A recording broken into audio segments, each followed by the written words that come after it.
Welcome back to Counseling Sessions with Dr. Kelley, where real people ask real questions about faith, relationships, family, purpose, and life.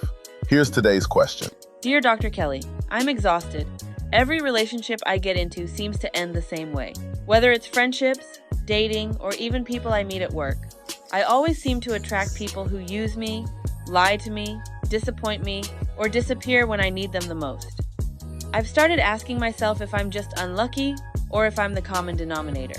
Am I attracting the wrong people, or am I choosing the wrong people? How do I stop repeating the same painful cycle?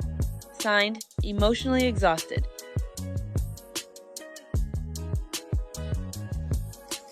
First, can I tell you how much I appreciate your honesty?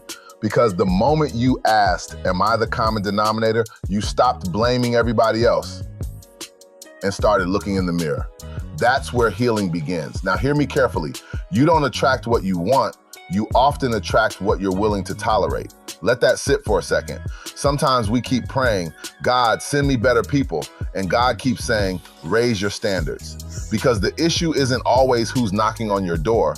The issue is, who are you allowing inside? Here's something I've learned after years of ministry and counseling.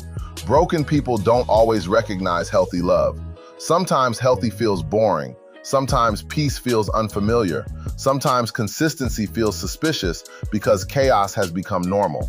If you've spent years chasing emotionally unavailable people, when someone finally treats you with kindness, you may mistake stability for a lack of chemistry. That's because pain has trained your nervous system to expect drama. Healing has to retrain your heart to recognize peace. Now, let me say something that might sting a little. Red flags rarely show up at the end. They usually show up at the beginning. We just explain them away. They're just having a bad day. They'll change. Nobody's perfect. I can fix them. No, you can't. Your assignment is to love people, not renovate them. People don't become projects simply because you have compassion. Another reason we repeat unhealthy relationships is because unresolved wounds create familiar choices. If you never deal with rejection, you'll keep choosing people who reject you. If you never heal from abandonment, you may unknowingly cling to people who keep leaving. If your self-worth is low, you'll settle for relationships that match how you secretly feel about yourself. That's why healing isn't optional. Healing changes your decisions. Here's something I tell people all the time. Discernment isn't judging people. Discernment is paying attention. Watch how they treat waiters.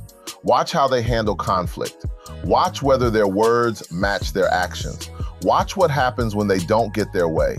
Character always reveals itself, eventually. And here's the beautiful part. When you become healthier, your choices become healthier. You stop chasing potential and start appreciating consistency. You stop begging people to stay and start valuing people who choose to. You stop confusing attention with affection. You stop confusing attraction with compatibility. You stop confusing loneliness with love. That's growth, and that's freedom. The goal isn't to find the right people first. The goal is to become the healthiest version of yourself. Because healthy people don't just attract healthier relationships, they also recognize unhealthy ones much sooner.